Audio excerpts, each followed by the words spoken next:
London-based Nothing launched the CMF 41, the company's first smartphone under its CMF by Nothing sub-brand. It is still a 5G support, AMOLED screen, 50 megapixel camera and a large 5000 mAh battery which we had seen in other Nothing phones. But this has a complete new design, interchangeable back cover and accessories. Starting with the display, the CMF 41 has a 6.67-inch Full HD Plus rigid OLED display with a pixel resolution of 2400 x 1080 pixels, 20:9 aspect ratio and a pixel density of about 395 ppi. The display is bright thanks to 700 nits and 2000 nits peak brightness, which is enabled when you are watching HDR content. The phone has a 120Hz adaptive refresh rate display, can switch between 60Hz and 120Hz. It has 240Hz touch sampling rate. When enabled, it offers a battery smooth user experience, especially when you are scrolling through the UI and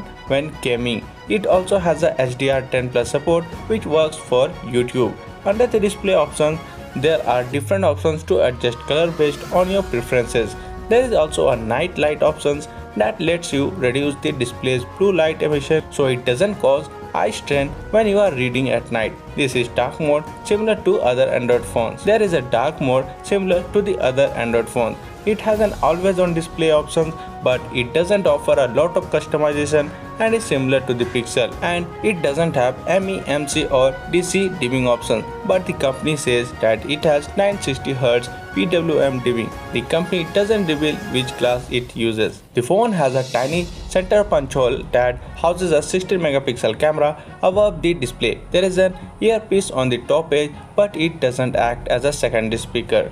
The phone has an optical in-display fingerprint scanner. There is a small bezel below the display, but it is not uniform to the sides and on the top, unlike the Nothing phones. Coming to the button placement, the power button is present on the right side and the volume rockers are on the left side. The hybrid dual SIM slot, primary microphone, USB type support and a loudspeaker grill are on the bottom. The secondary microphones is on the top. The sides have a plastic finish. The phone has a removable plastic bag which can be removed by removing 4 screws. It takes a few minutes to remove it. The bag in the black and light green colors have a smooth matte finish. So that's for today in this video. Thank you for watching, and for more videos like this, please subscribe to the channel and press the bell icon.